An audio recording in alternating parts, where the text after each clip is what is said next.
Disclaimer: this fictional serial will contain mature subject matters, including but not limited to the subject of drug use. This story does not seek to glorify addiction or drug use. It is a horror story that, like many such fictional material, explores dark themes. The Crimson Hound is meant to be a flawed anti-hero, and the viewer is not meant to agree with everything he does. Also keep in mind that in a serialized format, the whole story will be told over many episodes, so one single episode will not be a good representation of the completed story. Feedback is always welcome in the comments.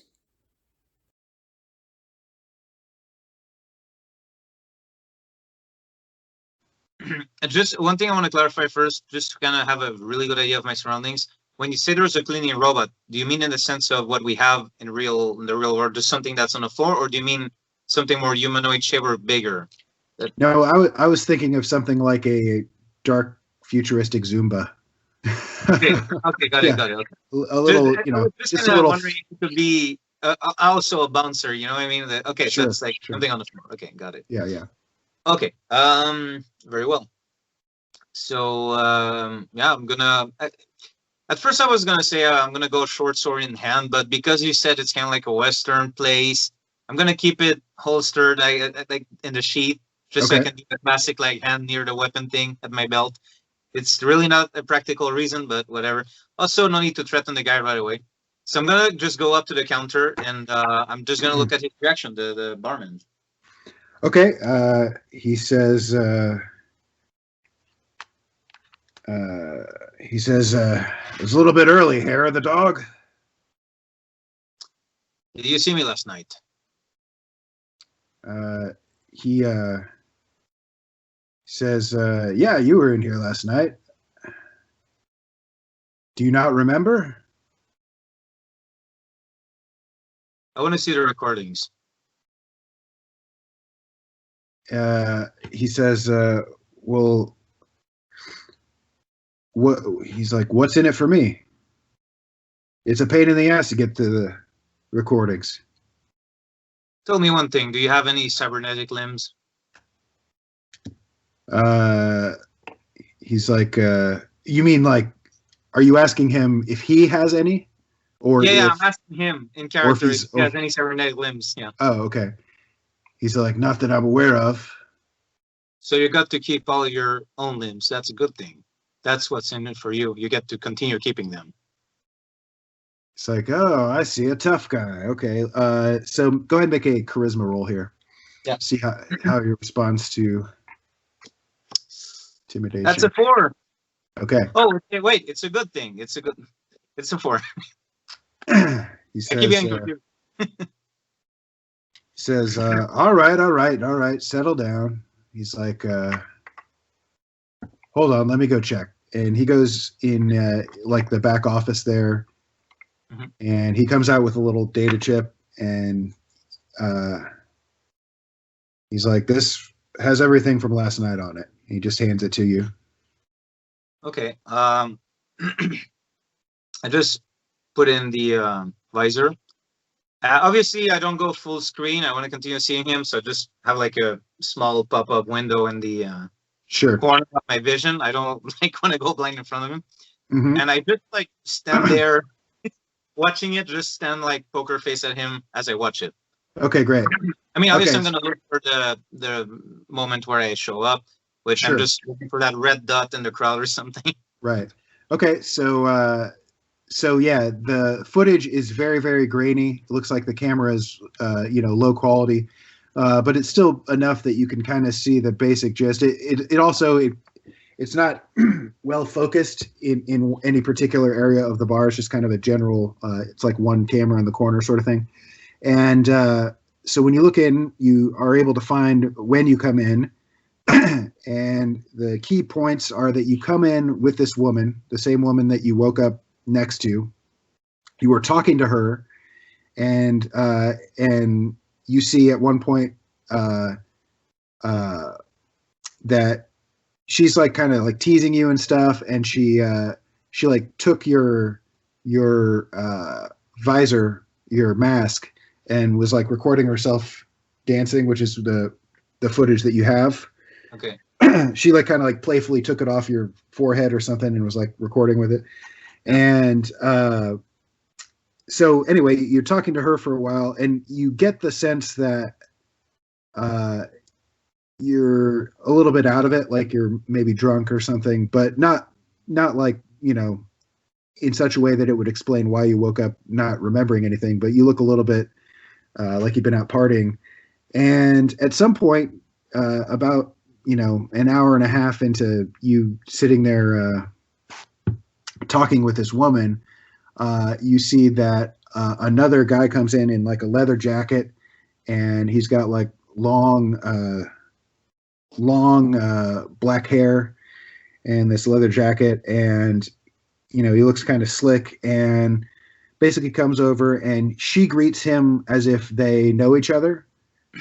You know, and they talk for a little bit, and you can see that just as this guy, you know, there's some banter back and forth, you're also talking to the guy, and just as he goes to leave the table, he slips something to the woman, and she kind of takes it and like stuffs it in her bra, and it's not even like watching it, you don't remember that happening from last night, but you noticed it when you're watching it back on video. Yeah. So that's basically what you get out of it, and then the guy leaves. Okay. And when do I leave? Or Oh, good question. Good question. So it's a little while later. Basically, after she's given this this whatever he gave her, at some point you go up to the bar to get more drinks, and it looks like maybe she put something in your drink, or there's some kind of fiddling around with one of your glasses back at the table. You come back, and a little while after that, the two of you, it looks like you're having a good time, like you're just kind of like laughing and whatnot, more so more so than you're likely inclined to normally. And then eventually you get up, and the two of you walk out of there. Okay. Obviously, I know, like, I'm not in my right mind. That's not something that would normally happen. And you know, as a sign of this, reminds me of the Adam West Batman, where someone spikes his drink and starts dancing. You know? Oh yeah. Not to that degree, but it kind of like there's a bit of a reminder there. Yeah, exactly. Yeah. So obviously, I'm very disturbed by this. I'm very disturbed because also I make a mental note that I'm gonna go get my old domino mask from Serial One later on and start wearing it under the goggles. Nice. Yeah.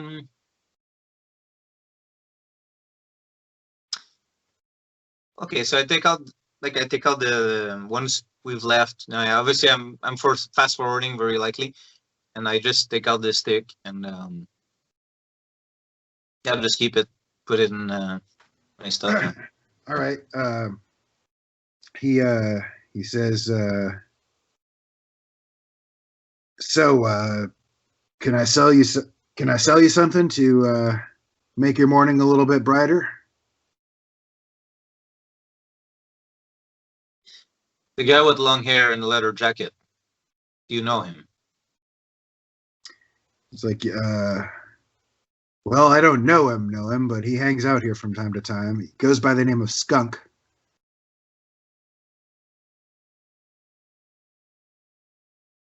And you allow him to sell things here? I don't usually get in his way. It's not usually my business what people come in here, what business people do in here on their own accord. But he comes in here fairly often. He's a regular. I think he lives over there in Abaddon Tower, which is a nearby slum scraper, which is a step down from the kind of shitty apartment blocks that you have just been dealing with. It's a even older, even crappier kind of a building. It's kind of well known as a hive of scum and villainy, let's say. Yeah.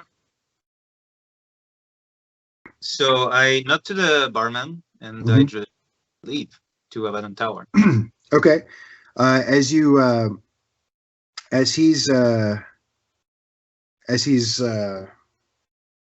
sort of finishing up talking to you, there's you hear at the door behind you, there's some radio clatter, and you can hear that outside. Sounds like the Vigilari have just showed up. They haven't come through the two doors there, but you hear one of them's like, "I'll check inside." I'm gonna jump behind the bar. Okay, great. Let's say make a dex roll to see if you can do that quickly without being spotted. That would be a 7, which is a good thing because I'm rolling under. Okay. Great. Okay, so you hop over the bar and climb back there very quickly. And I'm very aware that I threatened the guy. Now I'm kind of at his mercy. It's yeah. Going away. And I even shrug at, like, I even give him an acknowledgement. Go like.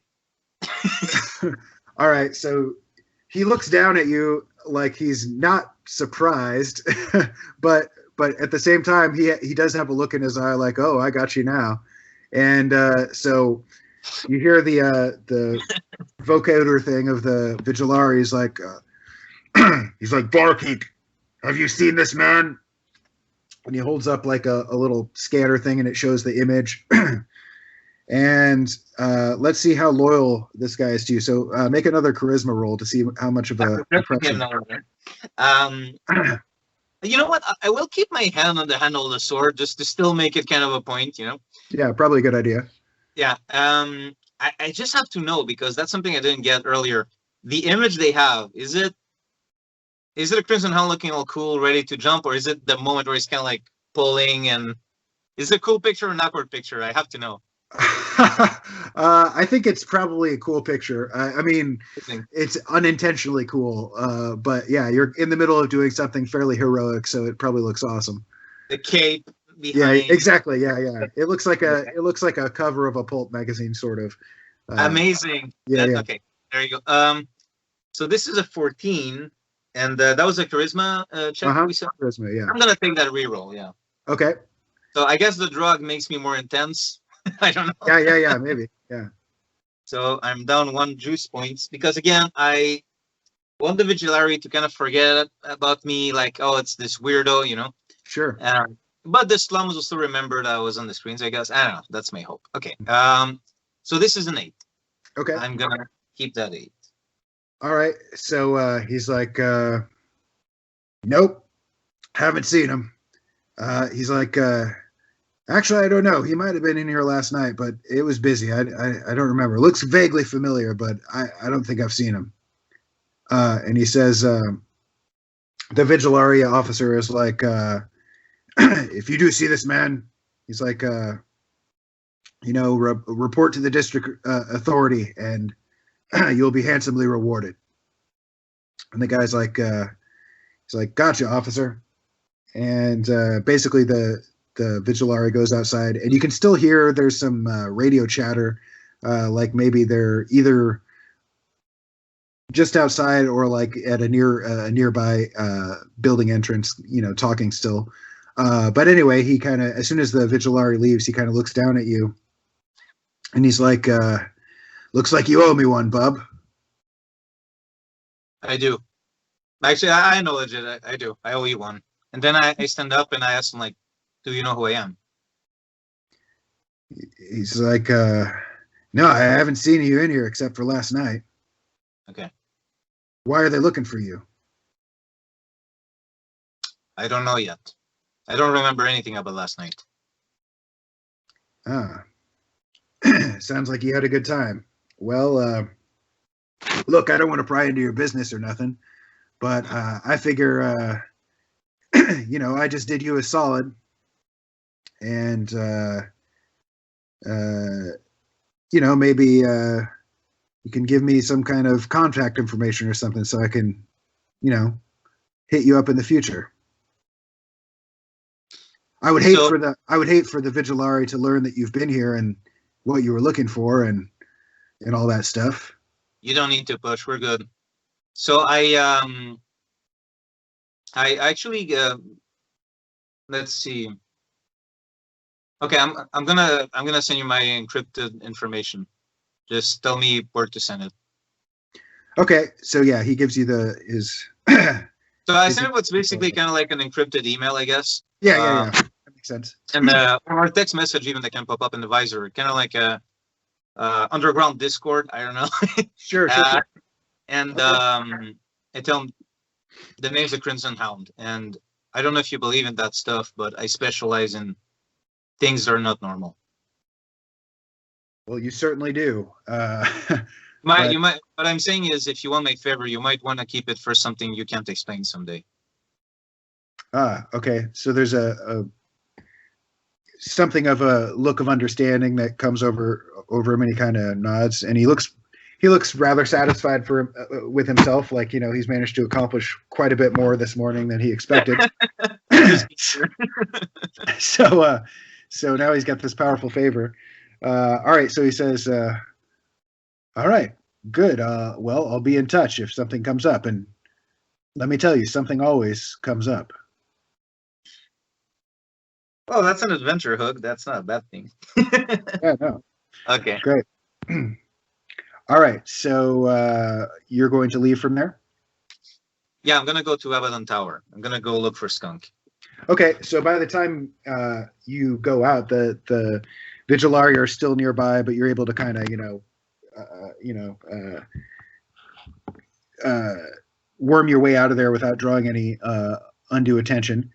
And okay, so you make your way over to Abaddon Tower. We'll say it's via one of the like a raised sort of light rail system, like a maglev train or something like that. But everything here in this section of town is very crappy. So you get on, and it's covered in graffiti, and a lot of the windows are busted out and stuff like that. And yeah, for the that leads me to a question.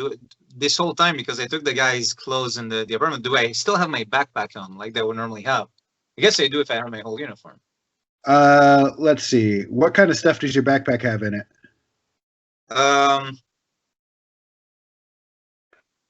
So that's the backpack would be.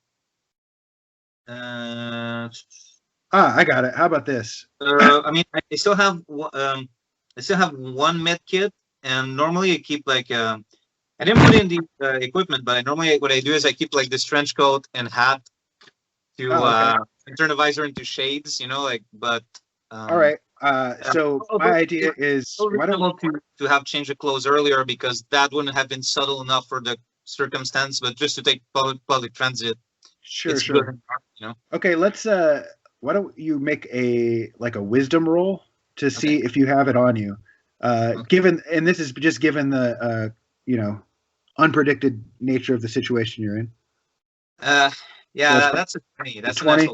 So that's okay. So yeah, you kind of like instinctively reach back for your backpack, and you're like, "Shit, I left that." Too. Yeah. So I don't have to anymore. Where I took the guy's clothes earlier. I really needed them. Right, but it is probably back at your apartment. You don't really remember having it out or having it on the night before, maybe. So we can presume anything that you're not correct, except for your gun, which you left behind in that apartment. All your other stuff is probably back in your own apartment. So I have like the short sword and the baton, and that means I don't have my medkit then. Right. Yeah. Okay. So what I'll do is I'll close the cloak. The cloak is black, so I'm just gonna like close it around me to hide the red. Turn the visor instead of the domino mask into shades, and just hope no one really pays attention to the boots. Okay. So inconspicuous. Okay. So as you're leaving the area you're in, like there's a couple more flashes of your little news alert on the local around like the station where you board the train. But you notice as you're getting on that it's already like when it flashes your alert, it's then interrupted by like another alert with someone else, and it looks like it's kind of starting to file into the general chaos of the city. And so, okay, you pull away from there, and you notice as you're on the light rail, the closer you get to Abaddon Tower, the worse things become. The poverty level is greater. There's more people on the street doing drugs. You can see, even in some areas, like you can see some parking lots where there's like what look like gang members openly walking around with like guns and stuff like that. And it just looks like you're entering it's like the more lawless and less patrolled area of the same kind of bad part of town that you've been in. So when you get there, Abaddon Tower itself is this like massive slum scraper. So it's something like I always think of like what's it called, Kowloon City. Have you seen pictures of that? Like the walled city or the forget. Oh, exactly. little bit. I could sound familiar, but I don't have the visual style. But the idea is that it's kind of like an organically formed mega structure that's like all these just shacks and various buildings and whatnot that are kind of like have over together, just kind of as people have improvised and built up their dwellings. It's kind of grown into this just tangle of building materials, and the whole thing looks like if you threw a firebomb into it, it would probably like burn. Like it's like a massive safety mess and whatnot. But this is what you can see, and it's like it's quite tall. It's like probably 30 levels of just interwoven slum debris and dwellings and stuff like that. And this is an area you would probably also know Abaddon Tower for being sort of like it's a place where a lot of people go to buy drugs. And let's see, go ahead and make a wisdom roll. Let's see if you know about anything else going on here. That's a 5.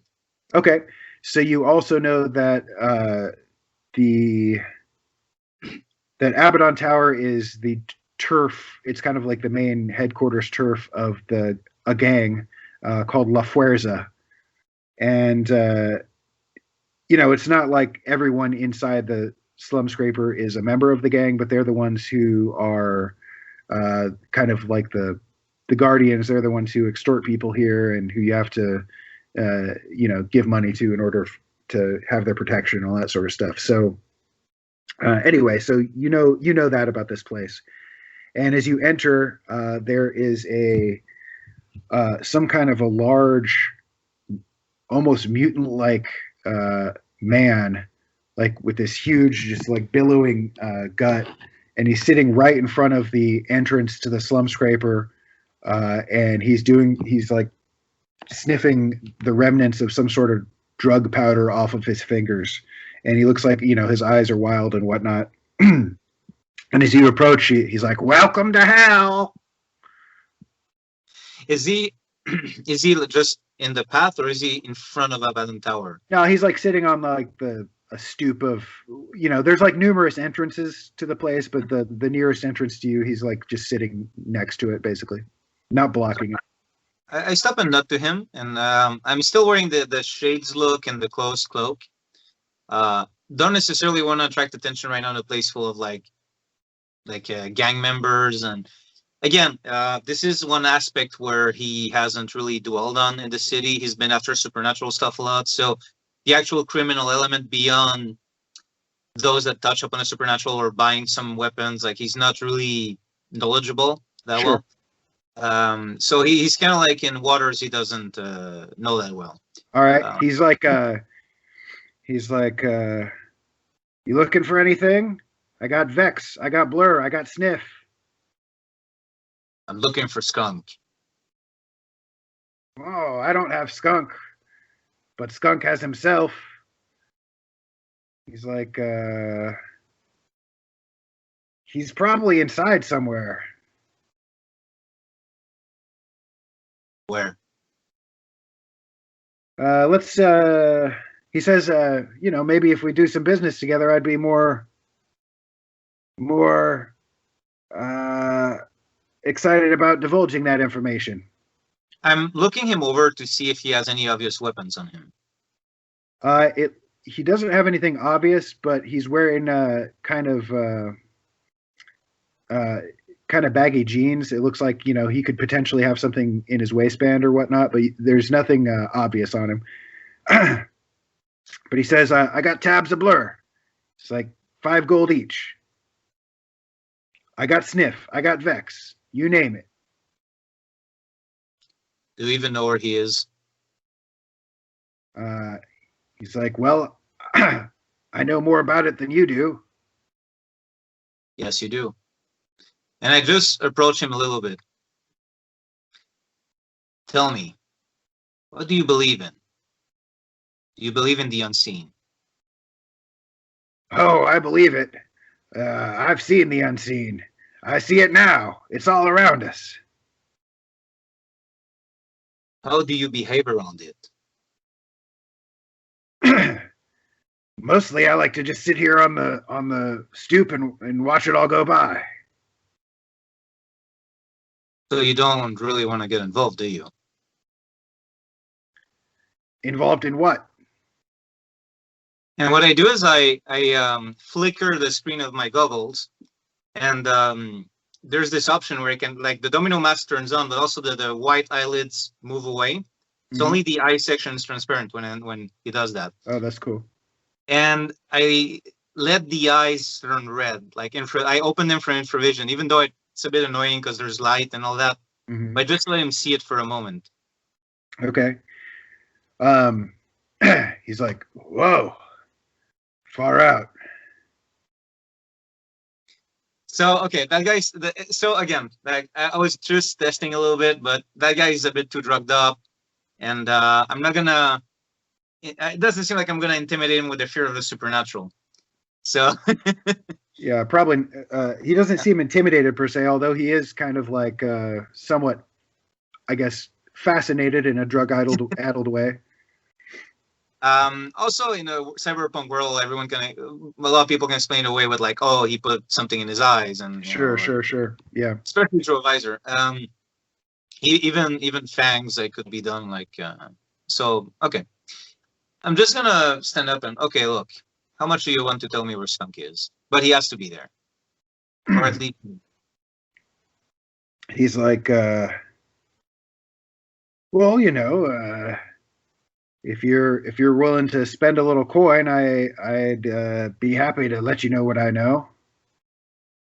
He's like, why don't you ask her? Who? It's like the broad. He's like, the broad. I don't see anyone around here. He's like, he kind of points like, basically like right next to you. He's like, there's no one next to you, right? No, you don't see anyone next to you. Okay. What does she look like? He's like, well, she's, she's as fine as the day is long. He, I guess he gives a basic description that eerily sounds similar to the woman in your video. Okay. And what's her hair color, by the way? I don't know if I wrote it down. It's dark, and it's got little patches of dyed like neon in it. Okay. What are you on right now? What row are you on? He's like, what am I not on? I guess at the moment, Vex is taking priority in my Vex. Gourd. Yeah. Vex. And when you take Vex, do you often see people like her?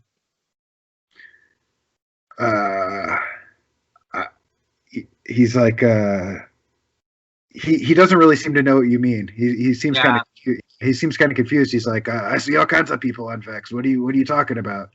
And why is she so quiet anyway? What's the matter, sunshine? No, she's a shy lady. I think Vex might help her. Can you give me a friendly price here? He says, all right. He says 100 for a bottle or 5 for a pill. I'll take a pill. Okay. He gives you the Vex. So I take the thing and I try to find an alley that seems safe enough in case I mean, it's not a good idea in any case, but just a place where if I happen to pass out from this thing or whatever, I don't get like mugged or worse. Like kind of unseen behind trash or something. Okay. And I'm gonna take it, hoping that the drug somehow, oddly enough, allows you to see ghosts, so I Okay. can talk to her. If that's what's gonna happen, I don't know. I am